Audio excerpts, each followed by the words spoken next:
네, 안녕하세요. 예스맨입니다. 여러분들의 구독과 좋아요로 이 채널이 유지되고 있습니다. 네, 영상 속도는 1.5배를 추천드리는 바이고요. 네, 이번에도 어떤 소식이 나왔는지 같이 한번 내용을 보도록 하겠습니다.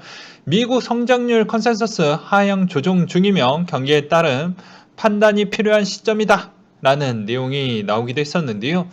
21년 미국의 성장률 컨센서스는 8월부터 6% 초반대로 하향 조정이 되었으며 변이 바이러스 확산과 소비 둔화 우려 등이 원인으로 뽑혔다고 합니다. 미국 성장률은 예측보다 애틀랜타 연은이 GDP 나오는 3분기 전망치를 5.3에서 3.7로 내렸고 뉴욕 연은의 팬데믹으로 인한 불확실성을 이유로 GDP 나우캐스트 발표를 중단하기도 했다고 합니다. 그만큼 이번 코로나에 따른 변수가 좀 많이 있을 것 같아서 잘 모르겠다라는 측면도 좀 깔려져 있다라는 부분이 눈에 좀 들어왔고요. 그리고 미국 코로나 확진자 추이를 보게 되면요. 아직도 이게 좀 애매모호하게 지금 있는 위치를 볼 수가 있죠. 물론은 피크치까지는 찍지 않아서 그나마 다행이라고 볼 수가 있겠지만 아직도 이게 여기에서 잠깐 위축했다가 다시 올라갈지 그거는 아무도 모릅니다. 그렇지만 현재 제가 알아본 소식으로는 나머지 주들은 어느 정도 안정세를 찾았다라고 하니까 그것을 반영을 해서 본다고 하면 여기에서는 어느 정도 좀 행보를 하지 않을까 싶어요. 어떤 행보이냐? 대략 영국의 코로나 정도만큼에서 한 뭐 요렇게 좀 쉬어가지 않을까, 이렇게 지지부진하게 좀 쉬어가지 않을까라고 보여지지만 또 연말에 또 여러 가지 행사가 있지 않습니까? 아시아 쪽도 마찬가지고 뭐 미국에서도 여러 가지 행사가 있기 때문에 웬만하면은 어떻게 해서든 그거를 잘 확대 안 되게끔 관리를 얼만큼 할 것이냐에 따라서 영향을 끼칠 것으로 보여지고요. 그 다음으로 하반기 미국 경제의 성장 탄력을 좌우하는 변수를 해당 이코노미스트 분께서 세 가지 요인을 뽑았는데요. 미국의 고용시장 부진이 노동 공급 측면에서 구조적 문제라면이라고 해놨습니다. 그러니까 7월에 구인자 수가 1,000만 건을 기록하는 등 최대치를 경신했는데 생각보다 종사자 수가 적은 서비스업 부분의 임금 상승률 부분과 물가 압력 상승에 따른 가능성을 좀 보았을 때는 좀 갸우뚱하다라고도 하고 있습니다. 이 말의 의미는 양질의 일자리 부분에 있어서가 좀 부족하고 그 양질의 일자리가 좀 없는 부분은 어느 정도의 고용률 추이는 유지로 올라오겠지만 파격적으로 단기적으로는 올라오겠지만 이게 유지가 될 것이냐에 따른 물음표가 발생을 한다라는 것이죠. 그리고 과거에도 그 정도에 따른 일자리 부분은 계속 뭐 나왔다라고 하더라고요.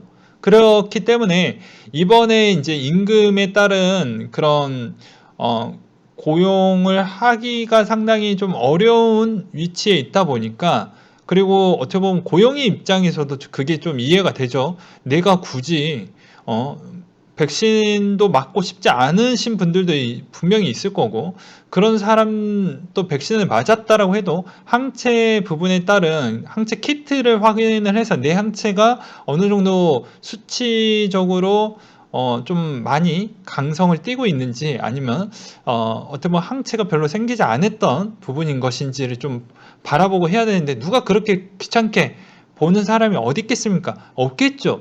그냥 하다 보다가 걸릴 수도 있지 않을까요? 그 심리적 부분에 따라서 좀 영향을 끼칠 수도 있을 거라고 보여집니다. 그렇지만 일단은 뭐가 됐든 간에 9월 6일자 기준점으로 이제 실업수당 부분에 따라서 종료가 되었기 때문에 아무래도 이번 9월부터 10월 사이에 엄청나게 고용의 일자리 수가 증가를 하면서, 여기에서 이제 우리가 걱정해야 될 가장 중요한 포인트는 무엇이냐면, 자, 고용률이 상승을 했다라는 건 뭐가 있겠습니까? 그만큼 사람이 많은 이동을 하고 활동을 하겠다라는 의미가 되겠죠. 그것도 어떻게? 오프라인 상으로 활동을 많이 한다라는 것입니다. 활동을 많이 하니까 어떻게 될까요? 과연 이 수치대로 나왔던 대로 글쎄요, 이렇게 하고 이렇게 가면 되는데 고용률 대비 비례해서 아마 올라가지 않을까요? 라는 의견도 나올 수도 있겠죠. 근데 저는 이런 생각을 듭니다. 일단은 고용률 추이에 비례한 만큼 올라갈 확률이 전 매우 높다라고 생각이 들어요. 그래서 일단은 추이를 좀 볼 필요성이 있고, 만약에 고용률 추이를 챙겼다라고 해도, 그리고 테이퍼링을 강력하게는 못할 것이다. 그 대신 그 테이퍼링을 했다라는 그 상징성 때문에 모든 투자 자산 시장이 좀 아래로 내려갈 확률이 꽤 있기 때문에 현금의 비중은 어느 정도 챙겨 가시고, 만약에 올해 안에 조금 더 땡겨서 만약에 할 확률이 있다라고 그렇게 해가지고 베팅을 하시려고 하시는 분들은 현금 조금 남겨놨다가 그 차익분 V자의 반 정도만 챙겨 먹으시라고 제가 당부드렸죠. 단기적으로 그렇게라도 챙겨 먹는 전략 가장 좋을 거라고 보여집니다. 그 다음으로 정부 정책 효과의 소멸 여부가 좀 중요할 것인데, 이제 이게 어떻게 보면 실업수당 부분을 챙겨주지 않으면서 오히려 내가 일자리를 더 많이 만들어 줄 테니 완전 고용 부분인 거죠. MMT 전략의 가장 중요한 핵심은 완전 고용주의를 택하고 있다는 것입니다. 완전 고용주의가 말로는 이쁜 말이지만 빈부격차가 워낙 심해졌기 때문에 MMT로 인해서 어쩔 수 없죠. 돈을 많이 뿌린 만큼 부자는 그만큼 남는 돈은 다 어디로 갈 것 같습니까? 다 투자 아니면 뭐 은행에다 가겠죠. 그럼 은행에 따른 측면에서 가장 저렴하게 돈을 빌리는 자는 누구라고 했죠? 필요한 자들이 돈이 없는 자들이겠죠. 그러면 여기 보이지 않는 벽이 있어요. 그 벽의 역할이 은행이 대신 해준다고 했죠. 그래서 우리는 보면 부자를 싫어하시는 분들도 간혹 많이 계시겠지만 부자가 없으면 공생할 수가 없는 사회적 구조로 일단 시스템화 되어져 있다는 걸 알고 계셔야 된다는 것이에요. 근데 그거를 잘 인지하지 못하시는 분들도 꽤 있다는 겁니다. 본인이 부자가 없으면 본인도 은행 안에서 돈을 빌릴 수 있는 그 혜택이 매우 많이 줄어들 수 있다는 것이겠죠. 왜 그럴 것 같습니까? 당연히 부자가 어느 정도의 그 파일을 갖고 있고 나머지는 국가 재정으로 해가지고 대출을 해주는 부분도 있지만 국가가 해줄 수 있는 범위는 작아요. 작습니다. 한계가 있어요. 그리고 그만큼 그 대출 범위가 어느 정도 선에서 더 타이트해지면 어떻게 될 것 같습니까? 신용도를 더 높은, 이론상으로 보면 신용도를 더 높은 사람한테 더 빌려주려고 하겠죠. 본인은 혜택을 받을 수가 없는 거예요. 그럼에도 불구하고도 최근에 막 약간의 말장난이 좀 있어갖고 오히려 고신용자한테는 고금리를 좀 하고 저신용자들에게는 그래도 대출을 빌려줄 수 있게끔, 이거는 특례 부분이라고 보시는 게 바람직한 겁니다. 왜 그러냐면 팬데믹으로 인한 현상으로 인해서 어쩔 수 없이 맞이 못해서 모든 국제적으로 사회적 피해를 봤기 때문에 그거를 어느 정도 용인을 해주겠다라는 거예요. 정부의 입장에서는. 그거 아니고서야는 절대로 그런 법칙으로 신용 등급에 따른 조회와 점수를 개무시하면서 그렇게 할 수는 없다라는 것이죠. 또 이야기가 좀 길어졌지만 시황으로 보게 되면은 그런 부분을 꼭 우리는 확인을 해보자. 그래서 고용률 추이에 따른 얼마만큼 확진자 추이가 또 급격하게 늘어나게 될 것인데 그걸 파월은 이미 나는 캐치를 했으니 그거 보고 결정을 하고 싶다. 그러니 테이퍼링을 해도 금리 인상은 좀 보고 하자. 뭐 이런 의미로도 볼 수가 있겠죠. 그래서 미국의 소비자 물가 추이는 엄청나게 강력하게 올라갈 것입니다. 고용률 추이가 일시적으로 좋아질 것이기 때문에. 그래서 테이퍼링이 나와도 테이퍼링 가지고 쫄지 말자라고 저는 설명을 드리고 싶고요. 그 다음으로 미국이 성장률 컨센서스 하향 조정 중이고 경기에 판단이 필요한 시점이다라고 뭐 이야기가 많이 나오고 있습니다. 보게 되면 약간씩 이제 그런 델타 변이로 인해서 다시 또 약간 지지부진해주는 그런 모습들 때문에 약간의 걱정을 하고 있다라는 것인데 뭐 그렇게 저는 뭐 신경 쓰지 않는다라고 보고 있어요. 그리고 지금 테이퍼링 언급이 자꾸 나오는 주장들 중에 하나는 이런 겁니다. 비농업 부분의 뭐 취업자 수가 그래도 야 어느 정도 회복하지 않았냐? 어? 괜찮지 않냐? 뭐 이런 부분으로 보는 거예요. 근데 저는 이제 일단은 좀 더 볼 필요성이 있다. 이렇게 한번 정리를 하고 넘어가도록 하겠습니다.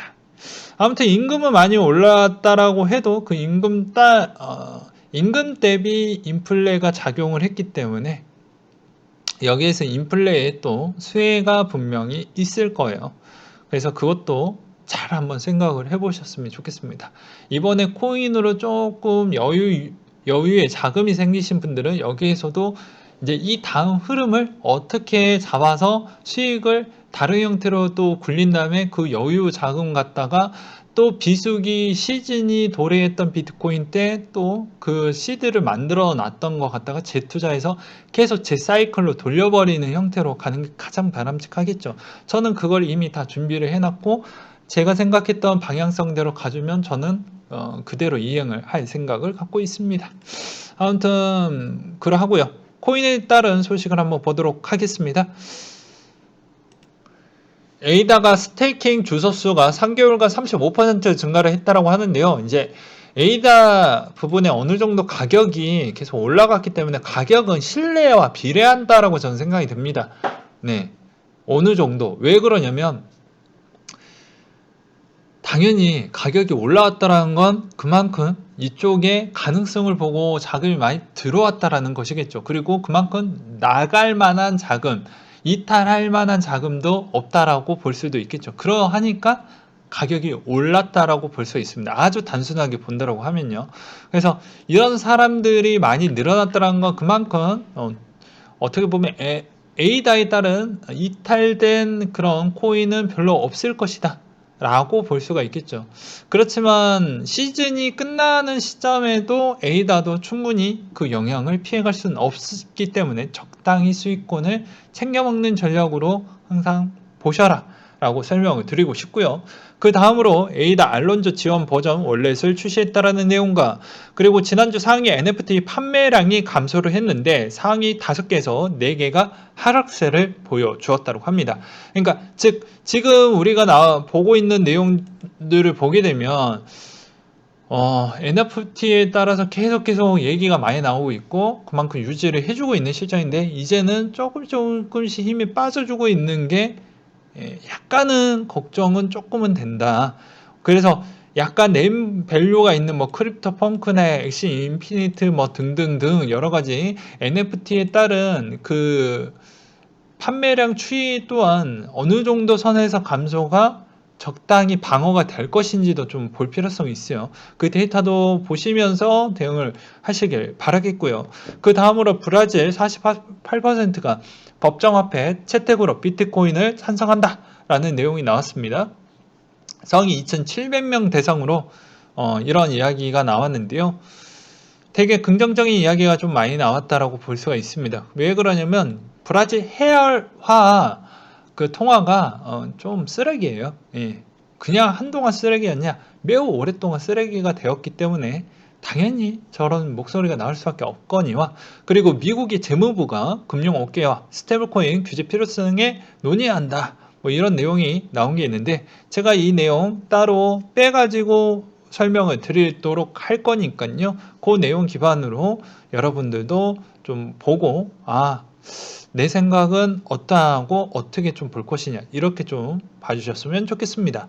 아무튼 뭐 간단하게 내용을 설명을 드리면 일단 규제에 따른 필요성 그리고 이거에 따른 리스크 부분을 어디까지 가져갈 것이고 어디까지 스코프를 나누어 갈 것이냐 뭐 이렇게 그냥 보시면 될 것 같고요. 그리고 서클 CEO가 USDC 유통량이 290억 달러를 돌파를 했다. 이더 기반 비중이 10%를 또 차지를 한다라는 내용이 있었고요. 그리고 리플의 SEC 내부 회의 녹취록 제작 요청을 수락을 했다. 저는 이런 SEC와 리플사에 대한 관계에 계속 방향이 시간을 질질 끌고 가는 게 결코 좋지 않는다라고 했습니다. 저는 왜 그럴 것 같습니다. 저도 수익을 우선권으로 보는 투자자의 입장으로 보는 거예요. 근데 항상 대세 시장에 그 시장에 화력을 덧붙여주는 면 더 좋은데 그렇지 않고 그냥 이렇게 흘러가는 게 너무 시간이 아깝다는 겁니다. 차라리 합의를 빨리 보고 끝내는 게 좋을 텐데 말이죠. 그 다음으로 리도 파이낸스 솔 스테이킹 물량 4,378만 달러이다 라는 내용과 그리고 트러스트 노드에 따르면 독일 소재 비트코인 노드 수가 최초로 미국을 추월을 했다고 합니다. 이 말의 의미는 유럽에서 그만큼 인기도가 높다 뭐 이렇게도 볼 수도 있게 되겠죠. 그 다음으로 블리시가 FPEC 합병문서에서 SEC에 제출을 했다라고 하는데요. 이제 곧 시작을 하려고 하죠. 얼마만큼 EOS가 막판 가격대를 올라갈 수 있는 이 힘이 여기에서 거의 다 나올 것 같은데 이거 좀 그래도 속았다 치고 한번 기대해 보시는 것도 나쁘지 않을까 싶고요. 그 다음으로 미 연준의 11월 테이퍼링 시작 합의 추진할 것이다 라는 내용이 나오고 있습니다. 제가 11월 정도 선까지 계속 이야기가 나오고 있죠. 뭐 좀 빠르면 12월 달이라고 하는데 지금 11월 달 이야기도 나오고 있는 실정입니다. 근데 11월 부분을 보게 되면요. 좀 걱정이 되는 게 11월 달에는 FOMC 회의가 좀 빠릅니다. 11월 4일이에요. 젠장이죠. 예.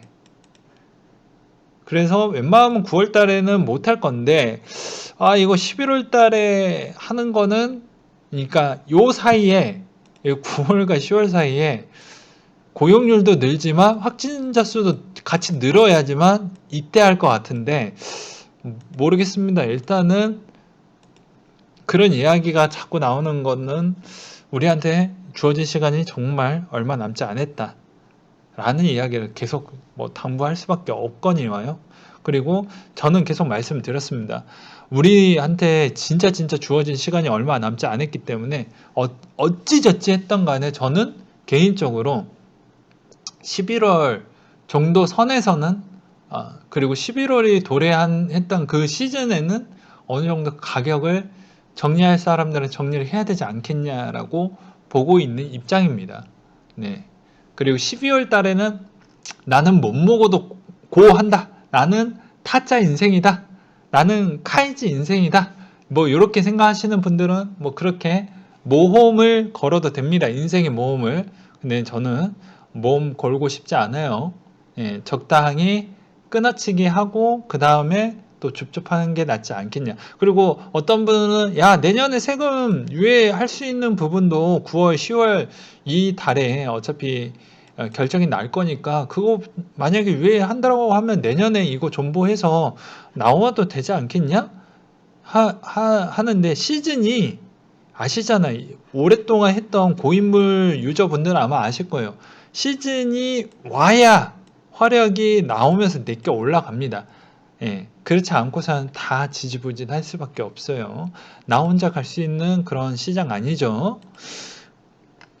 그 다음으로 마스터카드가 암호화폐 보안 회사 인수라고 해가지고 보게 되면은 이제 그런 조직토를 보게 되면 되게 아름답게 이런 조직도를 볼 수가 있죠. 네, 보면 되게 재밌습니다. 그래서 대장 크립토는 서틱이라고 하는데 일단은 좀 봐야 될 것 같습니다. 그리고 마스터카드 블록체인 기업 사이퍼트레이스를 인수를 해서 미국의 대형 신용카드 부분에 있어서 이제 어떻게 보면 본격적으로 이 시장 들어오려고 하는 그런 움직임을 좀 볼 수 있는 측면이 되겠죠. 그래서 일단은 이 시장 어떻게 흘러갈지 좀 봐야 될 것 같다라는 이야기를 좀 드리고 싶었고요. 디파이 거래량 순위를 한번 보도록 하겠습니다. 보게 되면 유니스왑 원탑이고 팬케이크 스왑 부분도 보이고 스시 1인치 커브 이렇게 보이고 레이디움도 보이네요. 참고하셨으면 좋겠고요. 그리고 이 볼륨 추이도 좀 유심하게 볼 필요성이 있습니다. 정말 내가 코인을 사랑하고 코인에 진짜 몰빵하고 싶다고 하면 이런 거 데이터도 유심하게 보셔야 됩니다. 거래량이 주는 만큼 뭐라고 볼 수가 있을까요?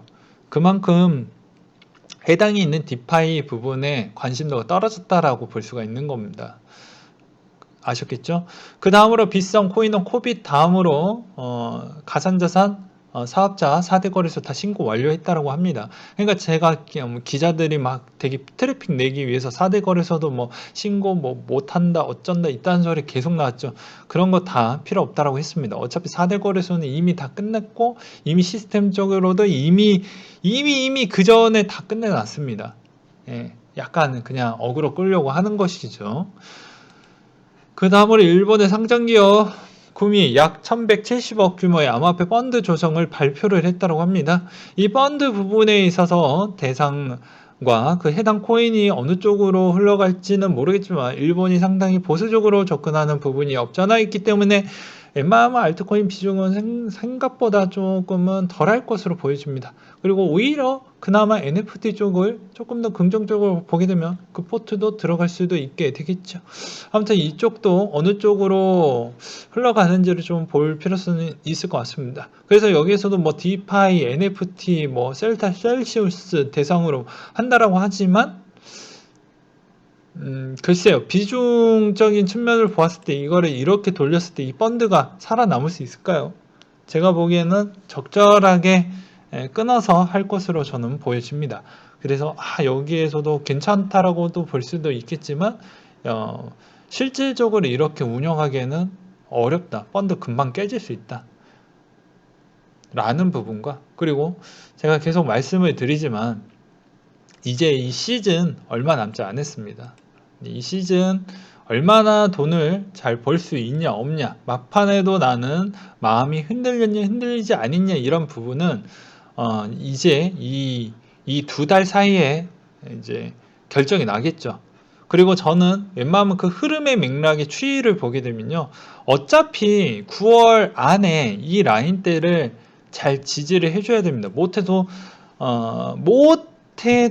가격대를 보게 되면 추세적으로 보았을 때도 못해도 42,000선 밑으로는 가지 말아야 된다라고 저는 보고 있습니다. 9월 안에는요.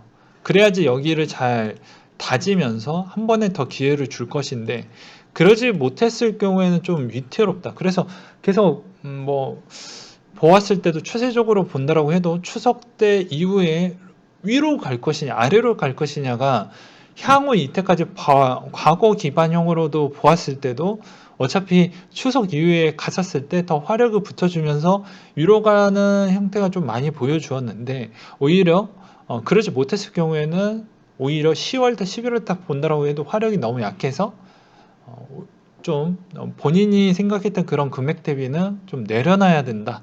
뭐 이렇게 보시는 게 바람직할 것 같고요. 아무튼 추석 기반의 가장 중요한 라인대가 그때부터 시작을 하는 겁니다. 그래서 그 기반 동안 이 남았던 그 두 달 사이에 얼마만큼 수익률을 챙겨 먹을 수 있냐는 추석 이후의 방향성이 진짜 중요하다는 걸 설명을 드리고 싶고요.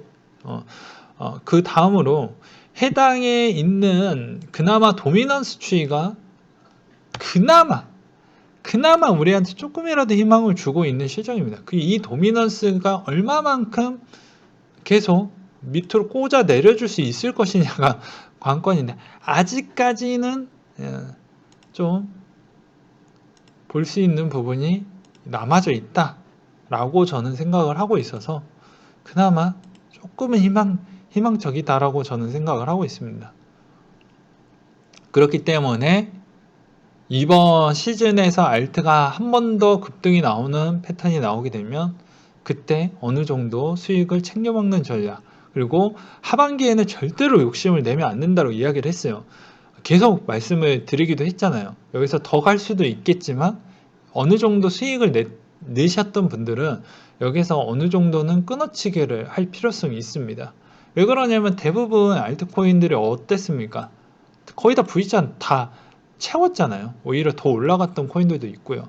그러면 여기부터는 이제 여러분들이 선택과 결정을 해야 돼요. 난 이 정도 수익에서 만족을 못하는 거 알겠지만 이제 답은 다 나왔어요. 답안지 다 공개됐어요. 이제 받아 적기만 하면 돼. 근데 그 받아 적는 포인트에서 이미 11월이냐 12월이냐 이미 그것까지 다 나왔어. 둘 중에 하나야. 5대5야. 한 달 더 미뤄지냐 한 달 더 미뤄지지 않냐 이 차이에서 어차피 결정이 나는데 너무 위험하다라는 거죠. 그거 여러분이 결정을 내려야 되는데 이 홀짝 부분에 있어서 저도 일개 여러분들하고 똑같은 투자자예요. 근데 이 홀짝 부분에 있어서 제가 어떻게 파월한테 전화를 해서요. 제가 12월 달로 좀 연기를 해드릴 제 친구도 아니잖아요. 그렇기 때문에 제가 드리고 싶은 건 여기에서 적당하게 수익을 내셨던 분들은 챙겨 먹고 어차피 여기에서 더 가더라도 30% 더 간다라 그거 내 거 아닌 거예요. 예. 일단은 그건 제껴놔야 됩니다. 이제 진짜로 얼마 안 남았기 때문에 초집중하시고 그만큼 내가 냉철하게 이 20% 먹으려고 하다가 내 지금 나왔던 수익보다 본전치기밖에 못하고 오히려 마이너스 갈 수도 있는 부분도 있어요. 이미 답은 나와져 있습니다. 11월부터 FOMC가 열리게 되고 12월도 FOMC가 열리게 되는데 일단 9월 아이폰을 잠금 해제하셔야 일단 9월 달에는 절대 못 하고요. 11월에서 12월 뭐 이렇게 보는데 저는 12월에 베팅을 하고 싶어요. 근데 약간의 위험성이 있으니 누구는 11월에 이야기가 나오는 거에 좀 더 솔깃할 수도 있겠죠. 제가 틀릴 수도 있고요. 그러니 답안지는 다 공개가 됐으니 여러분들 또한 나는 어디에서 매도를 할 것인지를 잘 잡으시고요. 장기 투자자일 경우에도 일부 수익 실현을 좀 가져가셔서 그 다음 현금 시장이 무너졌었을 때에 적절하게 엄청 할인된 가격으로 접근을 해서 보는 게 더 멘탈과 정신적으로 더 좋을 거라고 이야기를 드리고 싶습니다. 그리고 어차피 한 번은 털어야 돼요. 뭐가 됐든 간에 세금 부분이 적용이 되는 시점에 있어서 뭐가 됐든 간에 한 번은 털어야 되지 않겠냐라고 저는 생각이 듭니다. 뭐가 됐든 간에. 왜냐하면 어차피 세금이 적용되는 부분이 그때 기준가 시점으로 끊는다고 하면 어차피 이 범위는 확보가 되지만 여기 있는 부분은 어차피 고정가예요. 그래서 뭐 그렇게 내가 더 할인이 되고 뭐가 되고 그런 게 별로 없습니다. 오히려 이제 뭐 이자 농사를 하거나 뭐 그렇게 하시는 분들 조금은 차이점은 있겠지만 그거 빼놓고는 뭐 없죠. 아무튼 뭐 지혜롭게 우리 구독자님 똑똑하시고 지혜롭고 현명하시니까 잘 결정하셔서 본인 돈 잘 지키셨으면 좋겠고요. 저는 이제 거의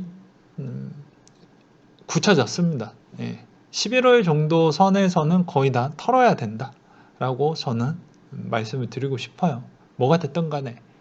그래서 11월 중에 털든지 조금 FMC가 좀 일찍 온다라고 해도 뭐가 됐더라고 해도 나는 굳건하게 12월까지 베팅해서 그 한 달분까지는 더 챙겨 먹고 나오려고 하시는 분들은 과감하게 위험성 감안하고 투자를 하시길 바라겠습니다.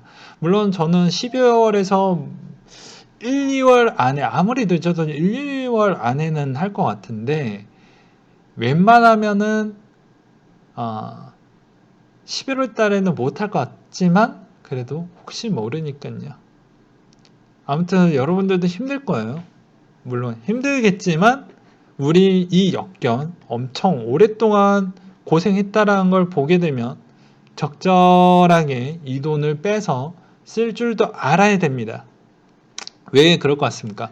모든 돈은 움직여요. 예, 사람처럼 활동해서 움직입니다. 보이지 않게. 그 사이클이 있는데요.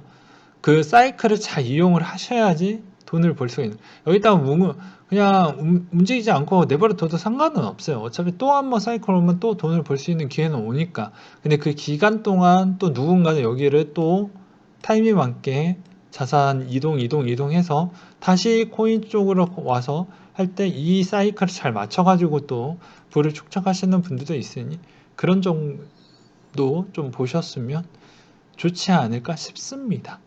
아무튼 고용률 추이와 그리고 계속 힌트는 미국의 코로나 확진자 추이가 같이 올라갈 것이냐를 볼 필요성은 있을 것 같네요.